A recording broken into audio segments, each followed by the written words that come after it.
प्रणाम दोस्तों, मैं विनोद पहाड़ी आशा करता हूँ आप सभी लोग अपने जीवन में स्वस्थ होंगे, मस्त होंगे, व्यस्त होंगे। तो दोस्तों आज इस ब्लॉग के माध्यम से माता वैष्णो देवी के मंदिर के बारे में बताने जा रहा हूँ। दोस्तों वैसे तो वैष्णो माता जी का मंदिर भारत के सबसे सर्वश्रेष्ठ धार्मिक स्थलों में माना जाता है। यहाँ माना जाता है कि लाखों भक्त आते हैं, विशेषकर नवरात्रि के दिनों में जो लाखों भक्त आते हैं वो करोड़ों में तकलीफ हो जाते हैं। माना जाता है कि दोस्तों एक बार भगवान राम के रावण पर विजय पाने के लिए माता वैष्णो देवी ने लगभग 9 दिन का उपवास किया था और 9 दिनों का व्रत रखा था, जिससे भगवान राम विजयी हुए। और दोस्तों यह धार्मिक सबसे प्रसिद्ध धार्मिक स्थल है। तो आज इस वीडियो के माध्यम से एक धार्मिक स्थल के रहस्य के बारे में बताने जा रहा हूँ। इस वीडियो को आप अंत तक ज़रूर देखना। अगर दोस्तों मेरी वीडियो आपको अच्छी लगती है, मेरे चैनल को लाइक, सब्सक्राइब, शेयर ज़रूर करें। दोस्तों अगर मैं वैष्णो माता के मंदिर के इतिहास की बात करूं तो माना जाता है कि माता वैष्णो देवी का मंदिर सबसे प्राचीनतम मंदिरों में से एक मंदिर है। और माना जाता है कि माता वैष्णो ने त्रेता युग में पार्वती और लक्ष्मी और सरस्वती के रूप में मानव जाति के कल्याण के लिए एक सुंदर राजकुमारी के रूप में जन्म लिया था। और त्रिकुटा पर्वत पर उन्होंने तपस्या की थी। तपस्या करने के बाद दोस्तों जब एक निश्चित समय आया तो उन्होंने अपने जो शरीर की तो दिव्य शक्ति से उन्होंने 3 रूप धारण करे, जिसमें महासरस्वती, महाकाली और महालक्ष्मी के नाम से उन्हें जाना गया। दोस्तों आज भी उन्हें महालक्ष्मी, महासरस्वती, महाकाली के नाम से पूजा जाता है। दोस्तों वैष्णो माता के एक बहुत बड़े भक्त थे जो लगभग 7वीं शताब्दी पहले थे, जिनका नाम श्रीधर और उनकी पत्नी माता वैष्णो के प्रति बहुत समर्पित थे। तो दोस्तों एक बार क्या हुआ कि माता वैष्णो श्रीधर के सपने में आके दोस्तों उन्होंने भंडारे कराने के लिए कहा। तो दोस्तों श्रीधर ने जब सपना देखा तो सपने में ही वो आश्चर्यचकित हुआ, क्योंकि उनकी जो आर्थिक स्थिति थी वह बहुत ख़राब थी, जिसके बारे में दोस्तों वह पूरी रात भर सोचने लगे कि कल कैसे भंडारा मैं करवाऊँगा।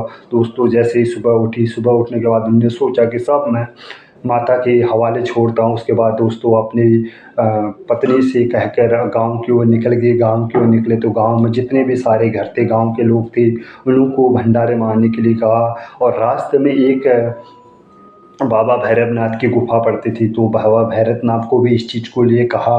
तो भैरवनाथ ने बोला कि आप इतने अत्यधिक प्रसन्न क्यों हुए, आपको क्या मिल गया जो ऐसा कि आप जो ये भंडारा करवा रहे हो। लेकिन श्रीधर ने यह कहानी बताई और भैरव भी आश्चर्यचकित हुआ और उसने बोला कि मैं उस भंडारे में ज़रूर आऊँगा।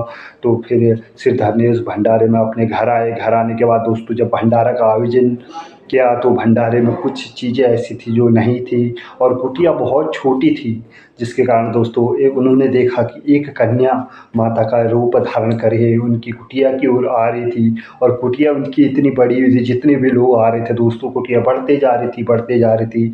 जब कन्या के सिरधर ने पाँव छुए तो सिरधर को आशीर्वाद दिया माता ने। उसके बाद दोस्तों कन्या ने सिरधर के साथ भोजन बनाने या भोजन परोसने में सहायता की। परोसने के बाद दोस्तों गांव के लोगों को सारा भोजन ग्रहण किया गया। ग्रहण करने के बाद दोस्तों गांव के सारे लोग उस भोजन खाकर प्रसन्न हुए। तो भैरवनाथ जो थे वो उस भोजन से नाखुश थे। उन्होंने बोला कि हमें खाने के लिए मंद्रा और मांस चाहिए, क्योंकि दोस्तों माता वैष्णो ने उस कन्या ने सिरधर की ओर इशारा करते हुए मना कर दिया। और माता ने वो उस कन्या ने इस भैरव को बोला कि यह वैष्णो माता का भोग है, यहाँ पे मीट मांस नहीं चलता, यहाँ एक प्रसाद के रूप में ग्रहण किया जाता है। तो दोस्तों मैं भैरव नाखुश हो गए। नाखुश होने के बाद उस कन्या का हाथ पकड़ना चाहा और कन्या अंतर ध्यान हो गई। ध्यान होने के बाद दोस्तों भैरव अत्यधिक क्रोध हो गया। क्रोध होने के बाद दोस्तों वहाँ से वो चले गए। चले के बाद दोस्तों जो श्रीधर थे वो बहुत दुखी हुए इस घटना से। उसके बाद श्रीधर ने माँ के आगे प्रार्थना की, हे माता, मैं आपके दर्शन करना चाहता हूँ। लेकिन माँ ने श्रीधर को सपने में दर्शन दिए। दर्शन करने के बाद दोस्तों उन्होंने बताया कि आप त्रिकुट पर्वत पर आइए, वहाँ जाके उस गुफा का मार्ग दिखाया माता ने श्रीधर को सपने में। और सपने में जब श्रीधर ने देखा, अगले दिन सुबह उठ के माता के उस दिखा हुए रास्ते पे गए। वहाँ देखा तो एक माता वैष्णो देवी का एक भव्य सुंदर सा मंदिर था। दोस्तों श्रीधर ने अपने परिवार को त्याग कर अपनी पत्नी के साथ उस मंदिर में अपना सारा जीवन समर्पित कर दिया। उसके बाद दोस्तों इस मंदिर को माता वैष्णो के नाम के पूरी दुनिया में विख्यात हो गया और आज भारत के सबसे अधिक धार्मिक स्थलों के लिए सबसे सर्वश्रेष्ठ मंदिर माता वैष्णो देवी का मंदिर माना जाता है। दोस्तों ऐसा भी माना जाता है कि जब तक माता वैष्णो का बुलावा नहीं आता तब तक कोई भी भक्त उनके दरबार में नहीं जा सकता है।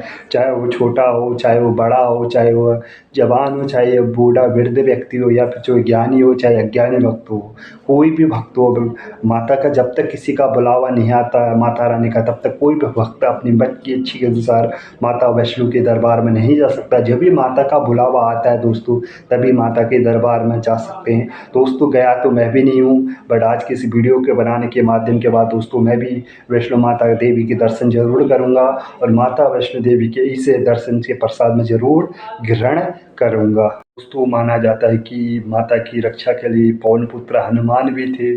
जब हनुमान जी को प्यास लगी तो अपनी प्यास बुझाने के लिए माता रानी से अपनी प्यास बुझाने के लिए आग्रह किया तो माता वैष्णो रानी ने अपने धनुष बाण से चलाकर एक जलधारा निकाली जिसमें जलधारा से हनुमान जी ने अपनी प्यास को बुझाया और माता वैष्णो रानी ने भी उस जलधारा से अपने केस धोए।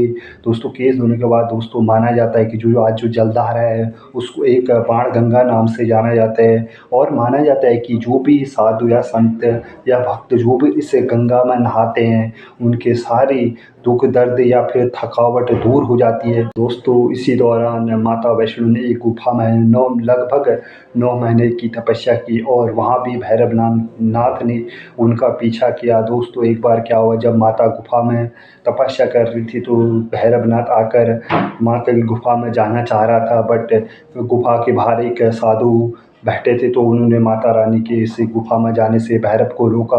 भैरव को बोला कि आप जिसे कन्या समझ रहे हैं वो कन्या नहीं है, वह एक महाकाली का रूप है। तो भैरव ने उनकी बात नहीं मानी और नहीं मानने के बाद भैरव अभिमानी माता की उस गुफा में घुस गया और जैसे ही माता को इस चीज़ का आभास हुआ माता ने अपने त्रिशूल पकड़कर गुफा के दूसरी ओर छेद किया और वहाँ से बाहर निकल गई।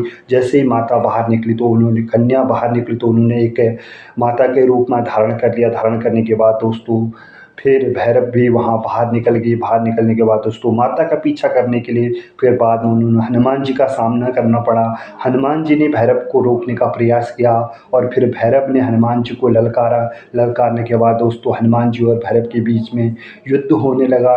युद्ध होने के बाद दोस्तों जैसे ही लगा भैरव हनुमान जी पे भारी पड़ रहे थे तो माता वैष्णो को क्रोध आ गया।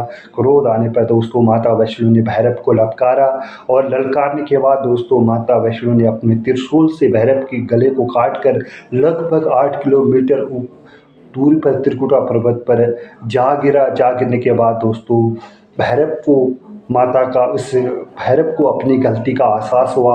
एहसास होने के बाद दोस्तों भैरव माता का नाम लेते हुए तड़पते रहे। तड़पने के बाद दोस्तों माता ने भी कहा कि भैरव अपने इस भक्ति से अपना मोक्ष प्रदान करना चाहता था। तो दोस्तों लास्ट में माता ने भी भैरव को माफ़ किया। माफ़ करने के बाद दोस्तों माता जी ने एक भैरव को आशीर्वाद दिया और उसको पुनः निर्जीवित करने का फैसला किया और दोस्तों माता ने भैरव को आशीर्वाद दिया कि जो मेरे दर्शन के लिए मेरे दरबार में आएगा वो तेरे दर्शन के लिए भी तेरे दरबार में ज़रूर आएगा।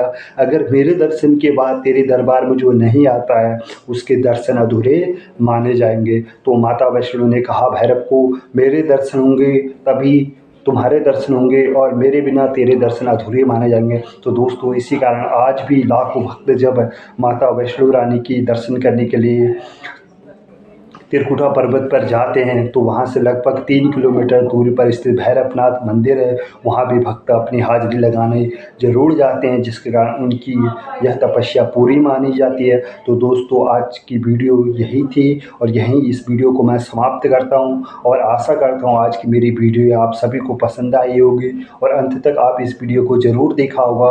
अगर मेरी वीडियो अच्छी लगी होगी तो मेरे चैनल को सब्सक्राइब आप ज़रूर करेंगे। तो दोस्तों आप सभी लोगों को मेरे आज के लिए यहीं समाप्त करता हूँ और आप सभी लोगों को मेरा प्यार भरा प्रणाम।